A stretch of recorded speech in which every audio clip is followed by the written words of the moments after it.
Vince, could you hold that? Let me, the governor's be careful about it or something. Like that? Yeah. Checkpoint tricky? No, not that one. Citizen's arrest? No. Oh, the one with the bank robbery, where you dressed up as a woman and tried to show them after you'd watched G-Man, the Gary Cooper movie. Right. I can't think of what the other one was off the top of my head. Well, I think he's like most of us out there.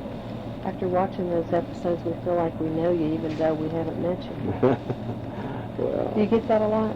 yeah, I do, actually. Yeah. They just walk up and Thank just you. start talking to you like you're your Yeah. next door neighbor. Yeah. I know that. Yeah, I used to Thank feel you. that way about Jack Benny. Do you need a refill? Oh, yeah, thanks. Nathan, get all that a little bit closer just in case. Right here? Yeah, what did you like best about Jack Benny? Well, I started listening to him on the radio when I was a kid, and I don't know, his humor was, first of all, he made himself the butt of the jokes, and I enjoyed that. And speaking of your childhood, what is one of your earliest memories growing up in Morgantown, West Virginia?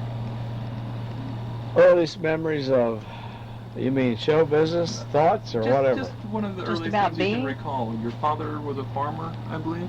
Yes, he had been. The time I was born, they had moved into town because he had gotten sick.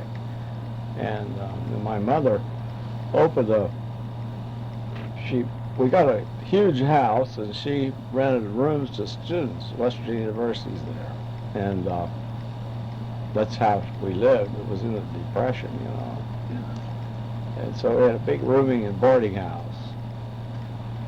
And I guess my first recollection really is of her taking me to the movies, which is how I got interested in. Oh, really? So what movies do you recall? Well, I don't remember the very early ones. I do remember I became a fan of Laurel and Hardy. They came to town once. A movie of theirs came to town about once a year. And, Did you ever have a chance to meet them? no, I talked to Stan Laurel on the phone once, shortly before he died. But I did get to work with Jack Benny. What was that like? Well, that was exciting. Yeah, I mean, he's your hero. He's the one that you looked up to. Right. And what circumstance was that? Well, when I first worked with him, this was the only time really that I did have a chance to talk to him several times after that, and he came to see me in a play I did in Hollywood once, which was thrilling to me. They didn't tell me it was out front. Yeah, how would you have reacted had No, I think I would have. I don't know what I would have done. But Send your understudy, yeah. yeah. He came back after the show, and he said, you got a lot of nerve to do a show right here in Hollywood. He said, I wouldn't do it. He said, what the hell, they can see me walking down the street. He said, I put my name up at the Palladium in London, and he said, they'll line up to see me. He's not in Hollywood. He was about right, too. You had a hard time getting a crowd in Hollywood? Well, we got, harder time than anywhere else. He was absolutely correct. Weekends we did well, but through the week we didn't do all that well. Now, I'm curious. It's interesting to me how people who become known internationally grow up. So I wondered, what sort of things did you do when you were a kid? What sort of chores did you have when you were in your allowance? I mean, was it like 10 cents a week, or was it? Or was there such a thing? Yeah, was it?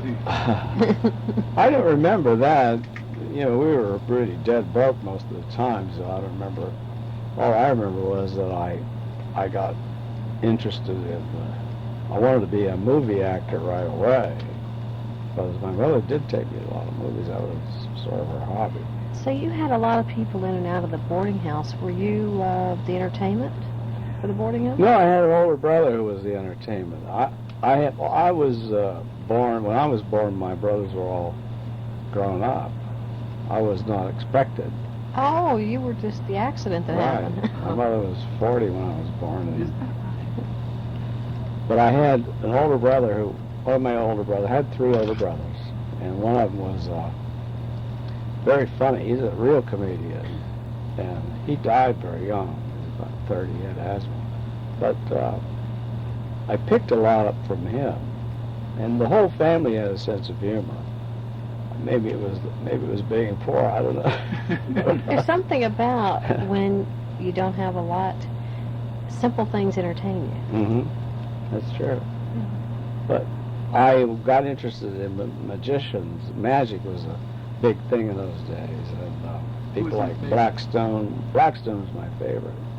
So I decided I could break into show business being a magician. Were you any good at it? I sent for books and everything and tried. Adam's Magic out of Chicago. But I gave up on it. But I still can do sleight of hand. Oh, yeah? If I give you a quarter, could you do a trick? Sure. I think I got your change. Oh, you do? Yeah. Did you have an opportunity to use your magic? No, my interest in magic fell off when I got interested in ventriloquism. You know, Edgar Bergen was big at that time, and Charlie McCarthy. And so I sent away for a little book. Anyone have a quarter? You sent out for a book? Did you ever have? Just Then I got my mother. A guy up the street made a dummy for me, and my mother made some clothes for him. Not used to performing this, but these are better. These tricks are better if you have a $50. But I couldn't even afford a quarter. Wait! Wow! Look at that. there's one here. This is a tougher one. Shine it up.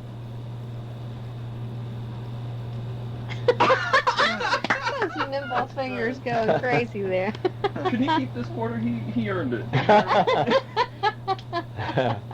That's funny. This is great. That's great. That's So you went from magic to ventriloquism, and you said your mom made clothes for it? Well, a fellow up the street made the dummy, and my mother made the clothes for it. And Was it a male or female dummy? male, Danny, called him Danny. So I did that. That was the first money I earned. In fact, I went to a party, someone asked me to entertain a party. It was about 13. And they took up a collection after, passed the hat. I think I made about $1. So I thought, well, this is it. Was it the reaction you got rather than the money that made you want to continue? Probably a little bit of both. We didn't have much money, you know. That's What'd you true. do with your $1? I don't remember.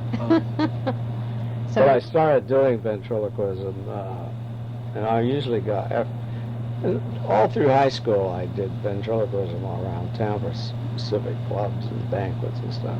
Usually got $5. So did that get you in good with any of the girls doing that? No. Made them laugh or anything? No.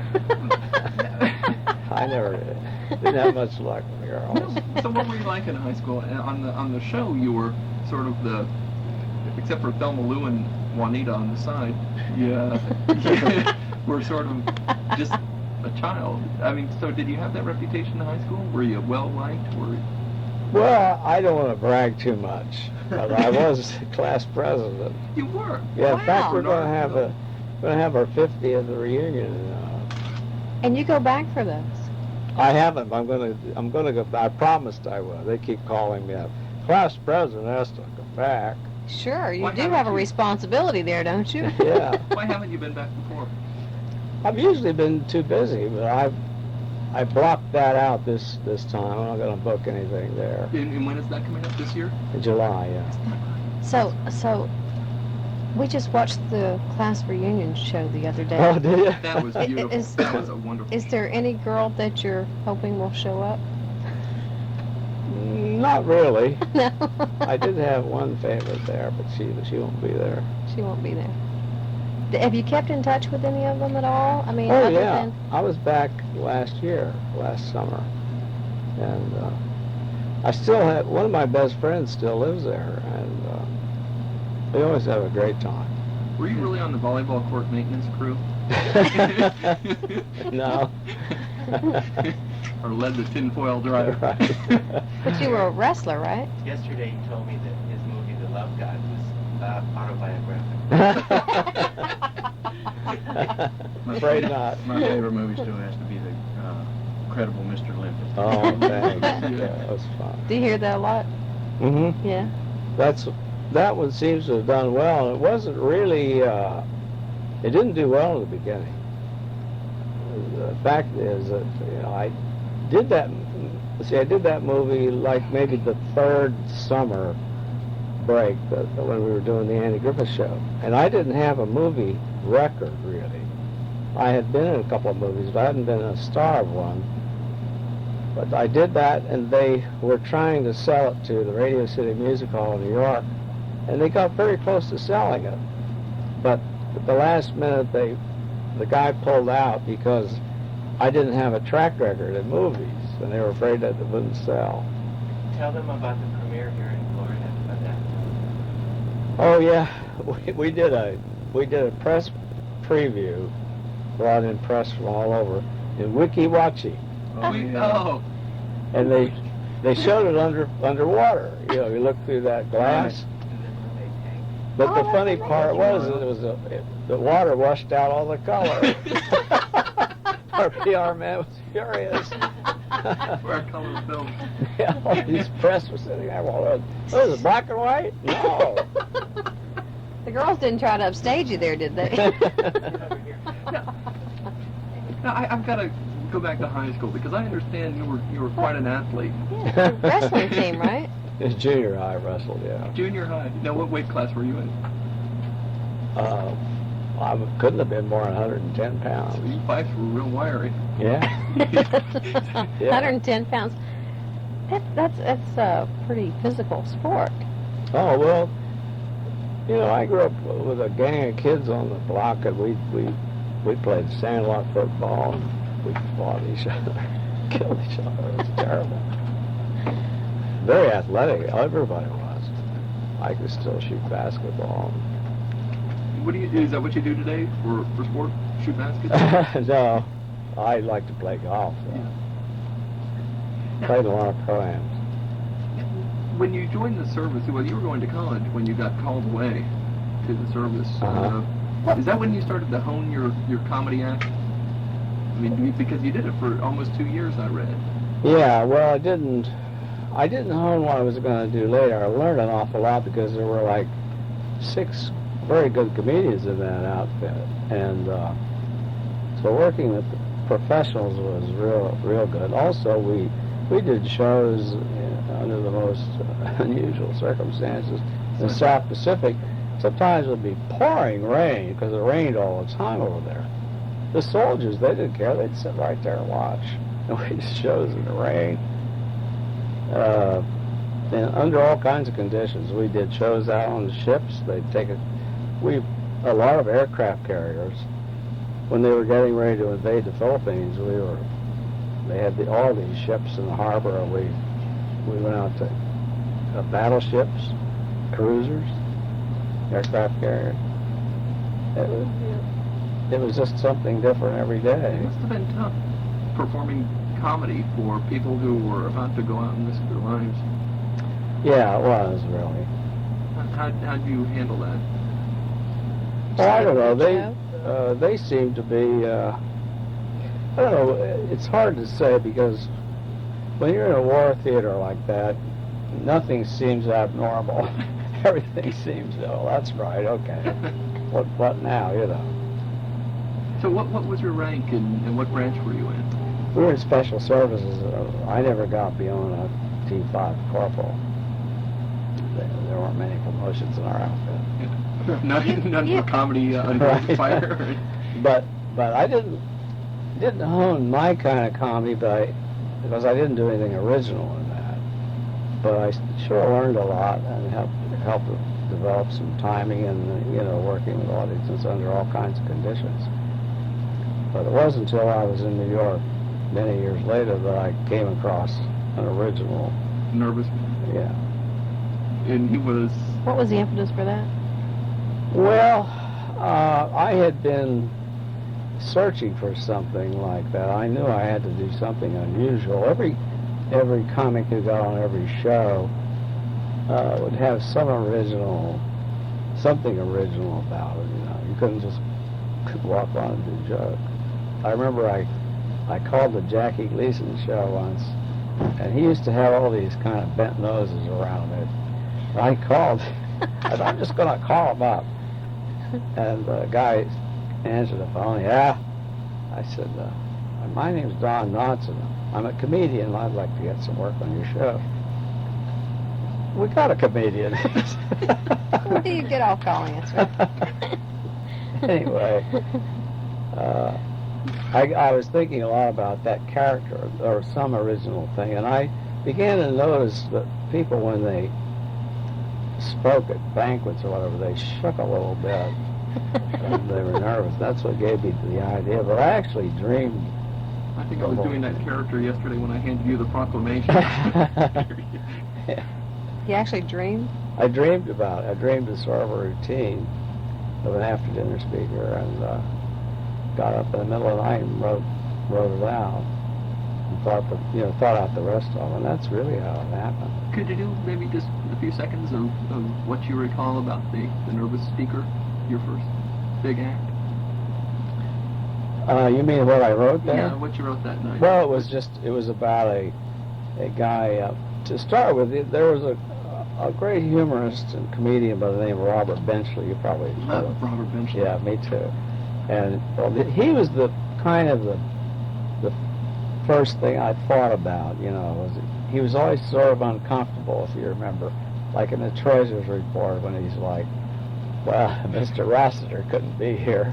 He has pneumonia." And he has a cold. Then someone goes, "Oh, the joke seems to be on me.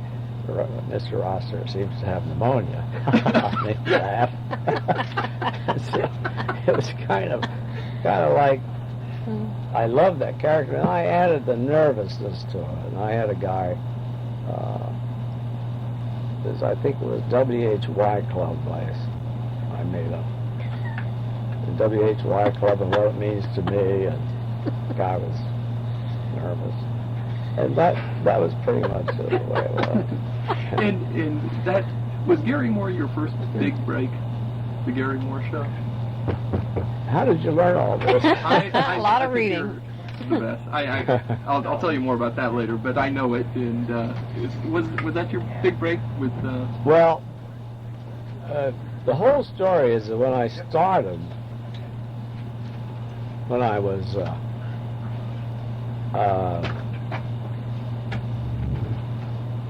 when I first did that routine,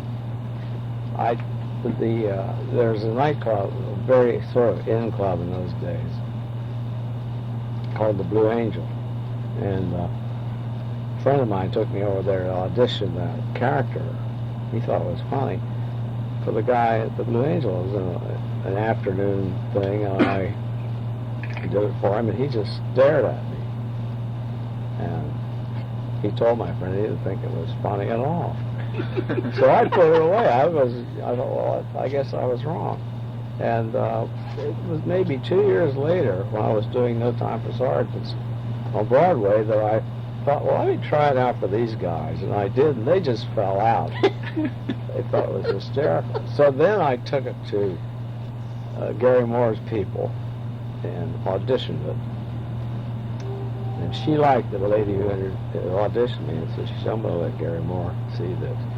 So then I went and did an interview with him in an audition. And he put me on his show, and that was my first time I ever did that character. Was that your big break? What launched? Well, I wouldn't say it was a break. It was just like a beginning, because he had a daytime show. It was very popular, but that gave me the nerve to go and audition for the Tonight Show. And Bill Dana was your friend, wasn't he? Bill Dana put me on, yeah. And so he said, "You got any more like that?" I said, "Well, I'll write something." Go to sleep and dream about something else. Yeah. So I wrote another one. I did it. And I wrote a third one. I did it. And then finally Steve Allen, he kept trying to talk Steve into using me on the Sunday night show. He finally did, Man in the Street. And so that's really how. And you and Louie Nye and Tom Post and you guys really clicked? Yeah. Yeah, Was- worked out. Was the chemistry there the same as it was? Well, not, it couldn't be the same, but similar to what was on Mayberry, on Andy Griffith's show? Well, not really. It was a different thing, I think. There wasn't a chemistry because we didn't really work that way. You know, if you remember, or maybe you don't, I don't know. Steve Allen, you never saw Steve when he did the Man in the Street. We would come up one at a time. Yeah. And the voice is Steve's voice would say, you know, like start with Tom, your name, sir, and Tom would, couldn't remember his name. I remember there was one segment you were going to be audited by the IRS and you just got really jittery. It was just such a, I can't remember the whole Don't thing. we I all? just remember that. I don't remember all of that either. But you hooked up with Andy when you realized there was no deputy on his police force. Yeah, Andy and I had met, of course, in No Time for Sergeants on Broadway, and we became pretty good friends. But I didn't see Andy then for a couple of years. Where I saw his pilot on the Danny Thomas show, I thought, you know, I just took a wild stab at calling him up. I said, how about a deputy? You're a deputy. He said, it's a good idea. So that's how it started. That's how it You said yesterday when we were talking that you knew from the very first script what this character was going to be like. Yeah, I'll tell you, it wasn't really me who started the ball rolling with that character. It was really a guy named Chuck Stewart and what's Ellenson? Is that the other guy? Jack Ellenson. I always forget his name. Chuck and Jack wrote the first script, and they set the tone for that character. In fact, I think in the first script, I'm not sure, I think he had the one bullet notion in there. That was his baby, Chuck Stewart. And then from then on, it took off. And they would write new stuff, or I would throw something in, and they would keep writing, or whatever. And it's hard to, thinking back, I don't know exactly how it developed, but it just... But you got a big kick out of that character. Oh, yeah, I loved it. Is that probably one of your favorites? Oh, sure, I think so. I've got to just jump back a second because I've heard people saying your most challenging role was when you were on Search for Tomorrow.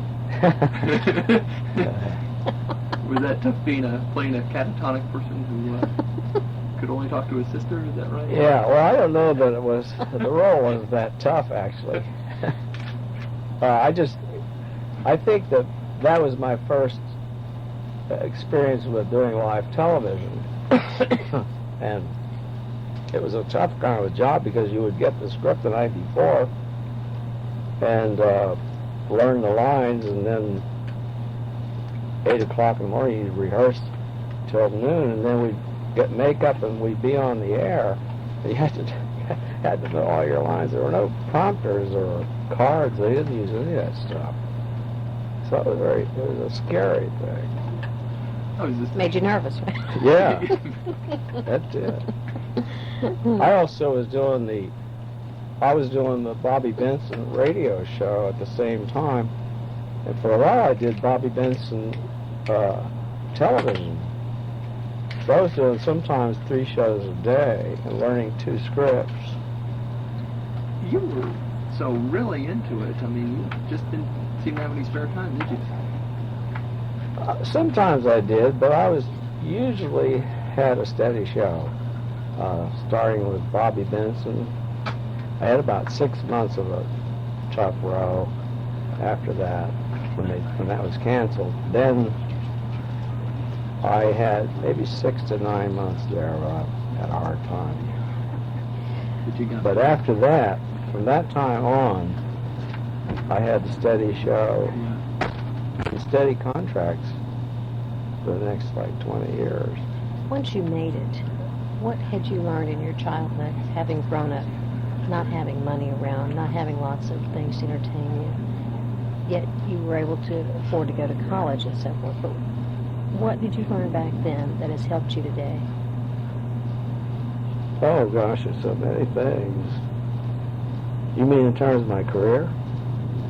How you deal with the notoriety, the money? That I all didn't those learn how to things. do. In fact, I had no idea what that would be like. I was really shocked when it happened as to how difficult it can be. I'm used to it now. It's become part of my life, but boy, in the beginning it was tough. The fact that everywhere I go, people would point at me, and of course they were kind of derogatory at that time, as far as I thought, because they'd go, "Hey, there's that nervous, skinny little guy," and I wanted to say, "Hey, I'm not really like that," but they insisted on saying, "Are you nervous? Are you nervous?" I used to hear that, and I don't know, for the first 2 or 3 years especially, it was very difficult to realize that everywhere I went, people were staring at me. Do you realize all that adulation really meant that people loved you? I mean, that they were... I didn't. Yeah. Are you surprised? I think I do now. I think it's nice now, but it scared me then. What did you want to? I'm sorry. What did you want to tell the people who said there's that nervous guy? You said, "No, I'm not." What did you want to say? How would you describe This is yourself? what I'm really like. Well, I don't know. I change from day to day. I don't know. So who are you today? I'm just. I think I'm fairly normal. I hope. What does that mean? And I enjoy people. I don't have any problem with dealing with that anymore. Are you happy? Oh yeah. I think I'm more adjusted than I've ever been. And It takes a lot. I'm just happy that I'm happy to be here and to do this. And, I think it's fun. So what would a perfect day be? Oh well, if I were home, I probably would like to go play golf. Yeah. That's what I usually do. Pretty avid at that, huh? Yes. I have trouble with my eyes now. I don't play as well as I used to. How tough was it for you leaving the Andy Griffith Show? Well, it wasn't tough because I had the option of staying because Andy decided to continue. But I had a picture contract, and I was looking forward to that. I enjoyed moving on. Did you feel like you were leaving a family behind? Somewhat. But I was very excited about doing movies because I'd always wanted to do that, of course. Nancy, Go ahead. Heather just said that if we want to take pictures, we probably have to do it now, but we really haven't even touched on the Andy Griffith Show, which we would love to do if we had time later. All right.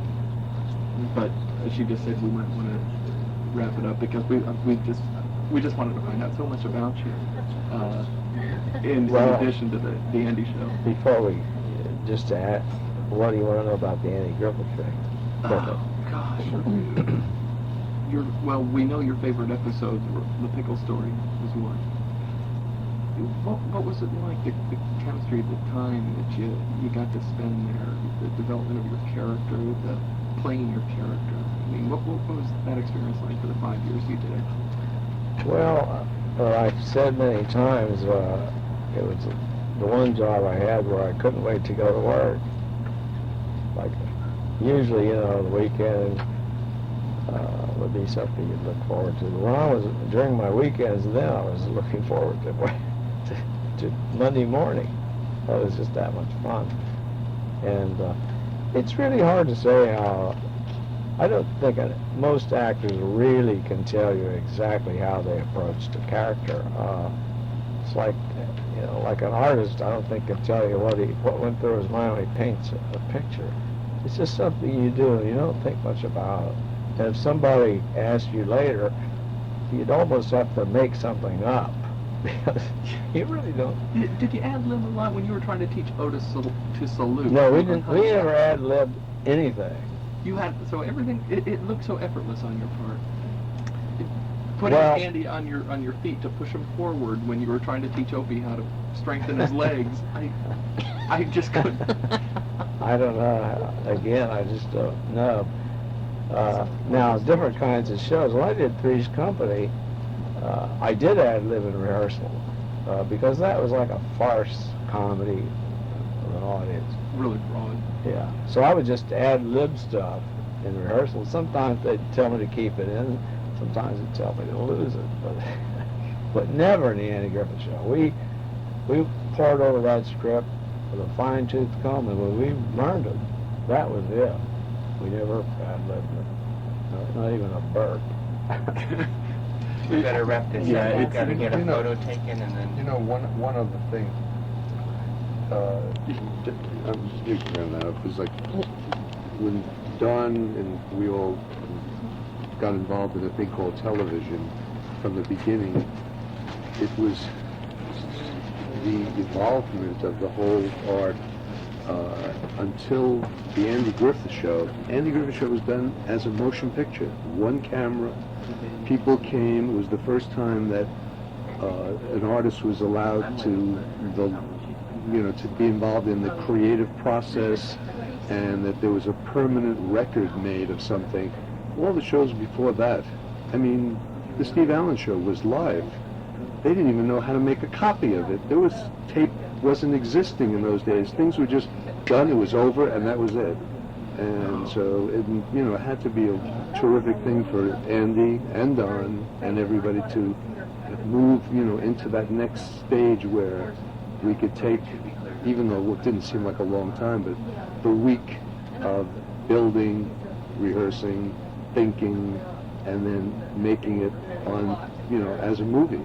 And that's why they've stood up for all these years. They are little movies. Mm-hmm. There's one scene at the very end of Opie the Birdman where the camera pulls up and shows Andy and Opie in the front yard. And I always thought it looked like To Kill a Mockingbird. It had that real rural charm, and it was just beautifully shot. It's just some wonderful things. And Ernest T gets an education when they show his face, and he's just so proud to have gotten his Well, we also, in addition to having good writers, we had a fine director, Bob Sweeney, who I thought did an excellent job on that show. Who had been an actor himself and was very sympathetic and felt for actors and everything. He was a character actor. The variety shows before that, where did most of those directors come from? I don't even know where. Game shows, or in the beginning they, it was a different world. I'm trying to remember the Steve Allen Show went on at like 8 o'clock on Sunday nights, and they did a dress rehearsal about 6 to 7, break 7 to 8, 8 o'clock, live, on the air.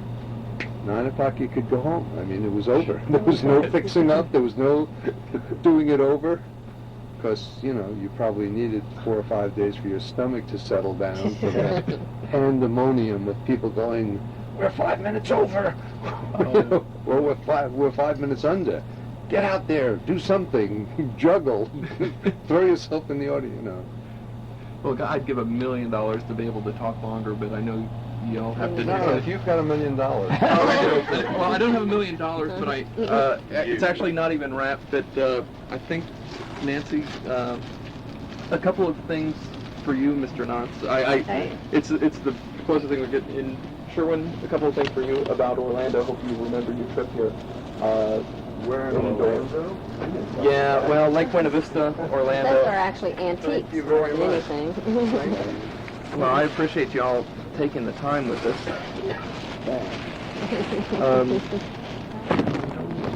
Do you remember that, man? Where is it that I was reading this article and I couldn't find it? That's your kind of Yeah. Well, I would look for No Time for Sergeants, but I couldn't find Couldn't it. find that? No. I don't have a program. And Mr. Bash said you liked old movie stars, so we got you this. It has Vivian Lee on the cover. Oh, yeah. And Great. it's just old movie stars, and it's just an old antique guide to Florida. I don't know Thanks if you so collect much. these. That's great. I'll have to show this to Andy. I bet he doesn't even have it. Oh my gosh. Maybe you can get him to autograph it for you. Yeah. Okay. Can I thanks a trouble? million. Oh, you're welcome. May I trouble you for an autograph or two? Do you want a picture? We've got a. Do Oh, you have your own yeah, thing? you to got sign? Oh, we have You a got couple something to sign? of couple We of things. really got to get going, gotta get guys. it going. because Maybe after. You'll have about 10 minutes to eat. Oh, here, I can sign it. Okay, Nan, should we do the cover? Sure. Did you say you've got a photo? I'd like for it to do. Yeah, we do back there. Okay. To Gary and Nancy. In that No, order. because otherwise she's not there. Whoops. That's okay. Looking at her outfit, Oh, wonderful. Thanks. it's supposed to be old. Oh, great. Okay, you want everything put that out here. Oh, there we go. 1940s? To Carrie and Nancy's phone. I'll get something for you too, just so you might as well do it all at once Oh, okay. for him to sign. I just didn't have a chance to have him sign for it. This is a publicity shot we took. Oh, look. Isn't that adorable? Oh, that's great. Look at that. Your photographer's out there. Skeletons I'm ready. I'm ready now. I'm ready. It's Did you get Janine's? Yeah, and Would you sign this for me, please? Heather. Right? And they're always real nice to you on the way there. How do you, Heather? Uh-huh. After the last name. Is it H-E-A? Well, actually, Brian and I THER. actually was discussing whether or not we were going to slow down the curve. I didn't know you worked on the Jungle Cruise. When you told me you were going to the Jungle Cruise, I thought you were just like, because you'd been on it or something. oh yeah, I worked on that. That was my favorite. Was it? No, that was my favorite. I don't think we have. And that was for Janine. Yeah, and this would be the very last one, maybe. Here, that's fine. That's to Janine, Janine. And Nancy, if you wanted this one done, this would be the last one. You just told me that was. Oh. If I lied and said the one I have in my hand is the last one, would that be okay? Sure. Okay. And that's to Gary and Nancy as well. Here, put that over there. The road's going to take 7 minutes. Yeah. Gotta get to lunch, Gary. Yeah, I know. My words, you'll have 20 minutes to eat. We know what we're going to get Christmas. You're going to get 45. Mr. Knott, before my mom passed away, we used to talk about you all the time. And it was, talking about the Andy Griffith Show was the one thing that kept our mind off her illness. And anyway, I appreciate that. And we talked about you till the end. I appreciate that. Thank you. Okay. Thank you. Oh, that's why I'll try to get all this stuff. Sorry to make you guys run over, but. This is terrific, thank you. Oh, do you very like, much. I hope so, I love hope. that. I love old stuff that I was around when it came out. Yeah, I was hoping. See, I thought you were born in '58, you know, so I was. 58? Yeah. 1858. That's what I meant, but I just didn't want to say.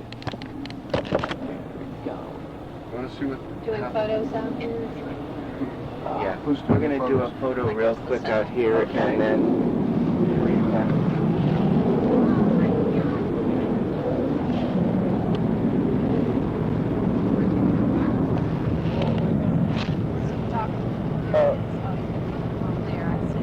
Oh, good. We can take some pictures outside.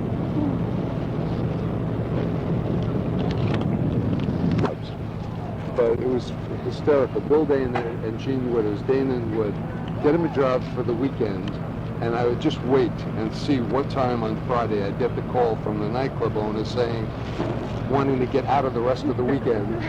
They had just done the first show. And finally I said, you know, Bill, you write funny stuff, but something happens between writing it and doing it. And then we got him a job with Steve Allen on The Tonight Show. Because Steve was the host of The Tonight Show Right. before Jack Parr. And then he went to the Sunday Night Show, and I represented Louie and I never represented Tom Poston, Bill Dana, Don Adams, Pat Harrington, Don Knotts, all of those comedy people from the show. What a How stable far of back do stars. you guys go? 1958. Seems like only yesterday. You know what a hot day yesterday was, right? And how did you read it? Was he purposely looking for somebody to represent him? No, he was there on the show, and he and Louie and I, and they all shared like one dress. This was not fancy days of television. We didn't have trailers then. It was a little theater off Broadway called the Hudson Theater, and they were downstairs and each had like a nail to put their stuff on. Those Not days like are it is today. Yeah, I guess those days are really long gone. That was only shortly after King Arthur used to say, you know, bring in the jokers, or bring in the clowns, or whatever he did. I was like, Are you a frustrated performer? Is that why it's sort of like, go to your substitutes, they can get up there and do it? Yeah. I've never wanted to perform. I just wanted all of their money. no interest in working. That's why you took me up on my $1 million offer. Right. Anytime I hear money, it's like, gets me up in the morning, gets me going all day. But as soon as I hear it's a benefit, I go to sleep so early. So that's how I get my rest. There are a lot of benefits these days. So has he ever done anything off camera that just cracked you up? Off color or off camera? Well, both. Both, yeah. Good answer. I mean, Don is, you know, a consummate actor who, plays comedy better than anybody. This is not Milton Berle who runs around. I shouldn't tell him about you and Milton Berle. Tell us about you and Milton. We're going to go and, we're going to Norway and doing salmon fishing. Or did we take the pictures? No, we haven't taken the photo yet. We've got Oh, to take the they're photo okay. quick. They're all set for They're you. all set. This is a photo that's going to go along with the article that they're going to write. Oh, okay. Is there one thing you haven't done that you'd like to do? I'd like to do a good movie role with a little more substance to it, yeah. Do you think it's coming along? Maybe. You never know in this business. I think I'm going to take a stand.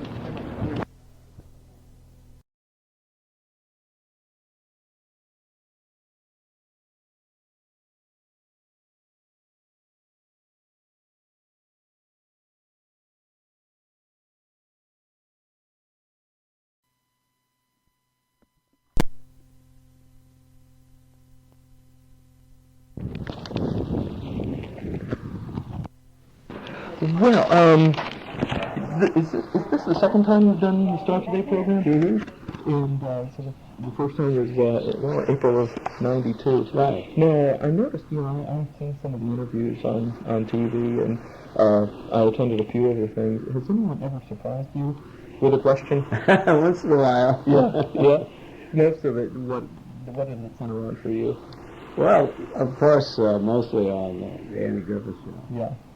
And you get the same things going, or the same people saying, what was it like? What was Andy like? That sort of thing. Mm-hmm. Yeah. And when does it get exciting? Have they ever thrown you a curve where you just weren't expecting something? Not very often, but yeah, once in a great while. And what is your day like when they what time do you have to get up in the morning to participate in this program? Oh, we start real early. We start around 10:30. They let you sleep in? Yeah, they do, really. And so then you come to the studio for interviews? You come to this room? Well, we don't always come here. We sometimes go to what we call satellite interviews with the television people. And how are those set up? Well, I don't know exactly how they go about it, but we're outside, and they set up the cameras there, and away we go. And is it always a face-to-face interview, or are you doing some things on television as well? It's all television. Oh, okay. Yeah, because these people are all in other cities coming by way of satellite. Oh, okay. So I'm talking to a camera. Uh-huh. The camera rarely talks back. So you just have to sit there, and again, do the reporters that you're talking to around the country, is it basically the same questions again? It frequently happens. But usually people want to know how I started, how I got the idea for the nervous character. And one thing that they always say is that nervous character that you use, then you used it on Barney Fife. And that always surprises me because I didn't use the nervous character with Barney Fife. Well, how did the nervous character behave? How was he different from Barney? Well, that was just a sketchy thing, which I did on the Steve Allen show. It was just one-dimensional. It really wasn't a character there. He was just a guy who shrugged and said, "Are you nervous?" He'd go, "No." Now, after you finished your satellite interviews, I imagine there's like guests standing around, sort of staring at you like you're in a fishbowl. Is that right? Oh yeah. Yeah. Excuse me. Do you feel like they have too much or too little access to you? You mean here? Uh-huh.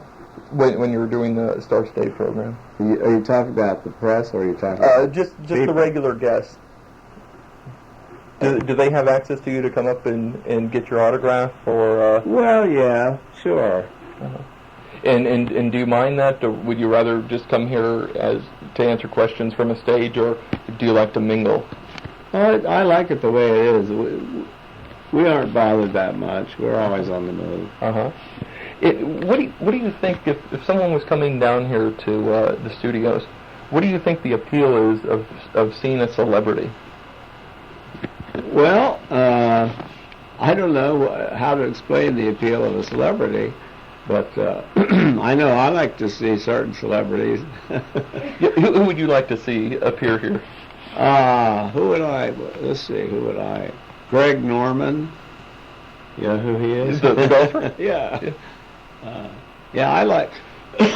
Maybe they'll have a golfer today program. Wouldn't that be great? Yeah. So Greg Norman would be one of your favorites Right now, yeah. Hope he wins the Masters. Okay. And you're kept pretty much off stage when you're out here, except for your satellite interviews and when you do the question and answer sessions. Mm-hmm. Do any guests ever followed you like backstage, where they're such a fan that they have to see you and they have to corner you and have some one-on-one time? Not really. No. Yeah. And what is one question that you've never been asked that you wish somebody would ask you?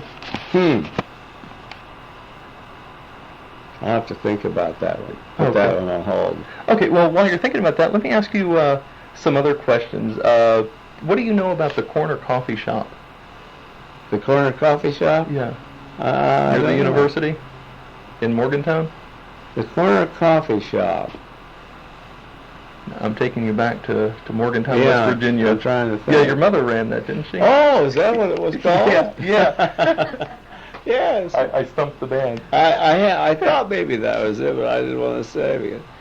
Yeah. Yeah, last time we talked, you mentioned the boarding house that your mother ran. Yeah. And I had gotten some information and that she also co-owned the Corner Coffee Shop near the university, West Virginia University. Yeah, I wasn't there. I was in New York at that point, but I did come down and visit her there once. Yeah. Yeah. So she stayed pretty active in Morgantown afterwards? Yes. Uh-huh. My mother's the one who really I have to thank for any success I've had, because when I was a kid, she always told me I could do anything I wanted to, and I believed her. Well, I'm glad she talked you into it. Now, who are Sid? Is it Sid or Cy or? Sid was my brother. Was he an older brother? Older brother, yeah. And Willis, is he another brother? Another brother. And then I've heard about Ralph. Ralph and Sid are the same. Oh, okay. Sid was his nickname. Oh, I see. Yeah. I see. And then there was Earl. Now, you mentioned that he was the funny brother. Yeah. His nickname was Shadow. What made Shadow so funny? Well, he just had a flair for comedy, a real talent for it. He never went into it professionally, but I think I got a lot of my comedy from him. Yeah. Yeah, he made me laugh when I was a kid. All my brothers were grown when I was born, and I wasn't, of course, not expected, I suppose. But everybody had a sense of humor in my family, and Shadow in particular. So I grew up laughing, you might say. Is that right? Yeah. Now, Shadow, I mean, he just sounds like a great influence on you. How much older was he than you? He was about, I think he was around 13 when I was born. And so were you spoiled being the baby of the family? Of course. Yeah. Although I hated the term baby. When I was a kid, I didn't know why they kept saying, "This is the baby." I didn't understand what they meant. Now, so you eventually had to prove yourself, and you started doing the ventriloquist act around the school, and there was I think he was Sheriff Clarence Johnson. Oh, that's right. Yeah. Yeah, he was a magician as well. So you all were on the same bills. How did you divide that up? I don't remember that too well, actually. That's fuzzy in my mind. Oh, I see. But when you went back, I think to Morgantown in like 1963, he was sheriff by then. Right. He made you honorary deputy. Yeah. Isn't that something? Did you stay on the payroll for a long time? About a day. Yeah. I think he paid you $1 for that. Yeah. Now, what are your kids up to now? I read you have a son and daughter. My son is an electrical engineer. He's with Hewlett Packard. And my daughter's an actress. Oh, is that right? Yeah. Is she in New York? No, she's out in L.A. Oh, okay. Yeah. And are you able to help her get work, or is it just talent to get the job for her? I've put her in a few plays I was in. Yeah. She's very good. And when I keep skipping back and forth, but when you were growing up and you already knew that you wanted to enter show business. So you were also influenced by your high school drama teacher? Yes, quite a bit. Dorothy Stone? Dorothy Stone White.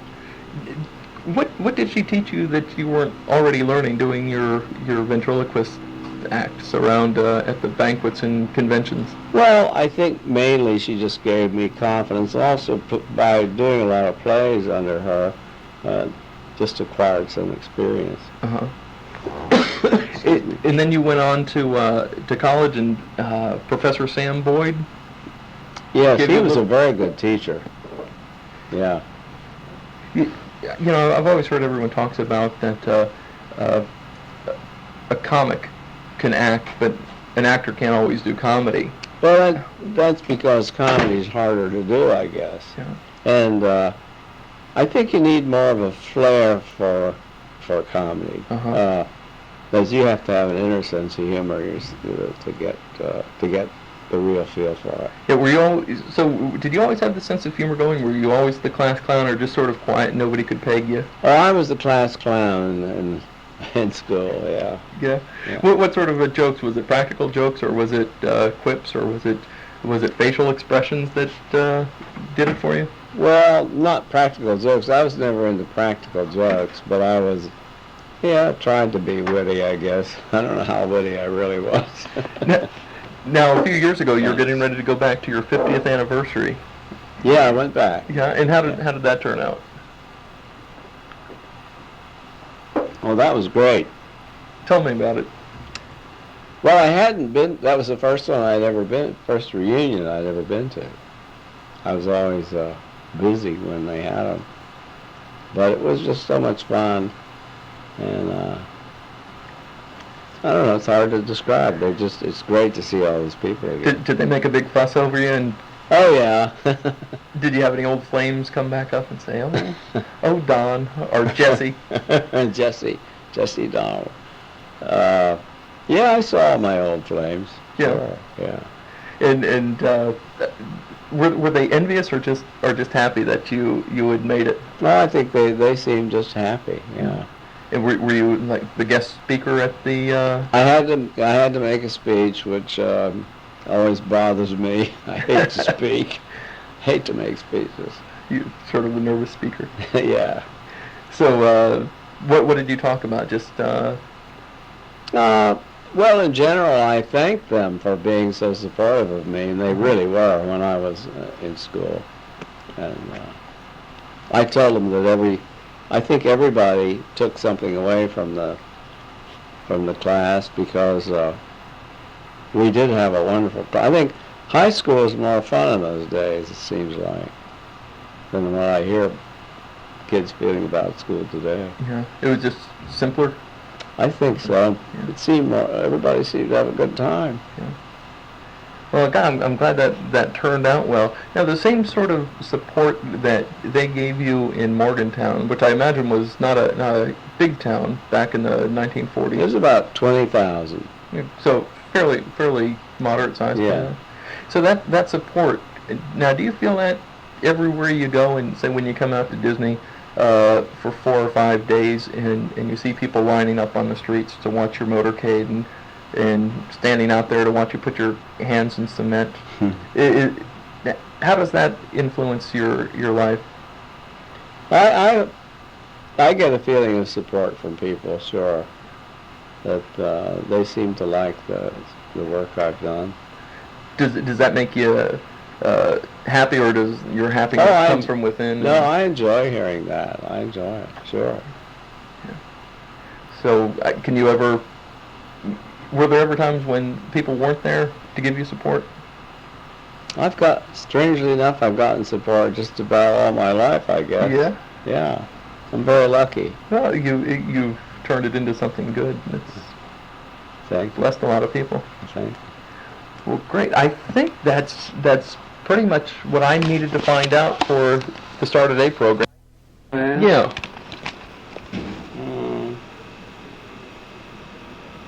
I can't think of anything. Really? No. So you've had nothing comes to me. Yeah.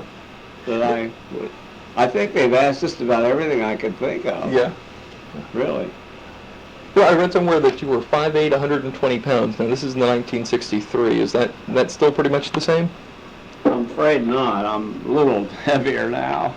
About 135.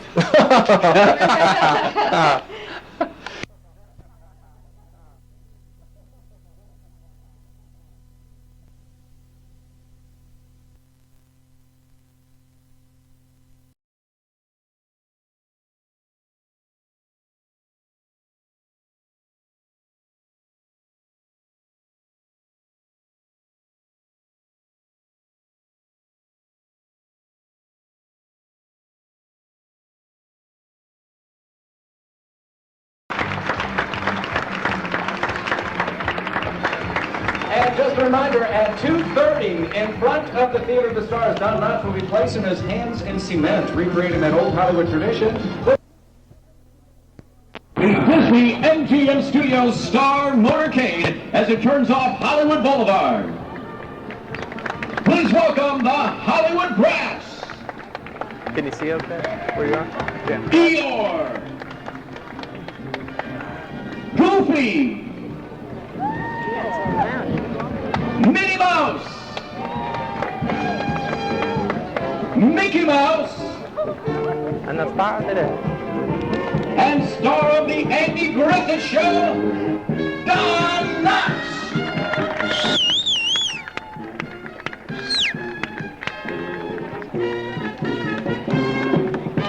Where's this manager again? Where? I was just wondering where. Wrist walk over there. Oh.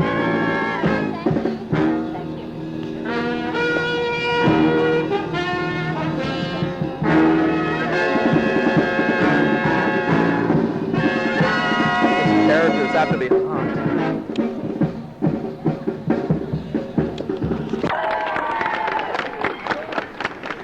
Can you hold this? I'm going to take a couple of It's pictures. great to have you here at Walt Disney World. Now, Don, is this your first time to Walt Disney World? Well, I played golf here once, but it's really the first time I had a chance to really look around and participate. It's great here, isn't it? It sure is. What are some of the fun things that you've seen here? Oh, I've seen so many things. I can't think of the names of the rides. We saw the parades and all the electric stuff. It's great. Okay, let's talk about the Andy Griffith Show. What's some of your fondest memories? I think the most fun for me was Barney in the choir, where I got to sing off key. Which isn't easy, incidentally. So I have perfect pitch, you know. But you're not going to give us a sample. Anita, Juanita. That's terrific. Now, you've done television, movies, Broadway stage. What's your favorite medium? I think my favorite is movies, but I really like all of it. I have a lot of fun when I do theater. I met Andy Griffith on Broadway in a play called No Time for Sardines, which he later made into a movie. Okay, now is this your first time for placing hands in cement? I think so. Okay, well, let's get to it. Now, this is a tradition that began over 60 years ago. That began when Norma Talmadge, accompanied by Mary Pickford and Douglas Fairbanks, they accidentally stepped in cement at the construction site of the original Chinese theater. That's how this all came about. Right now, we've given Don a wooden stick to sign his name. He's signing it towards the bottom. He's on his last name now, Don Knotts.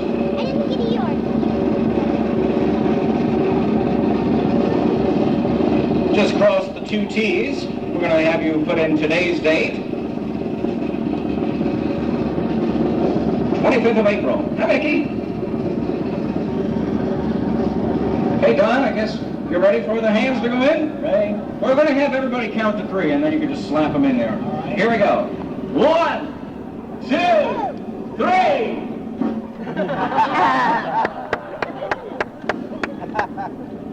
1, 2, 3. There we go.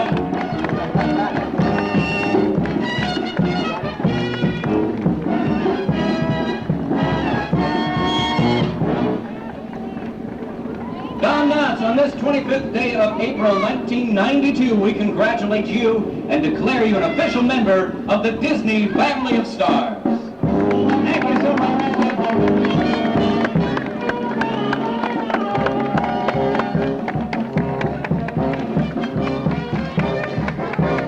You getting some pictures, Boo?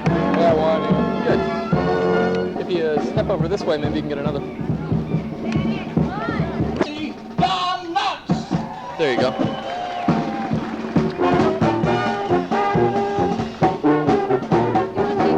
What's that? Yeah, maybe. There you go.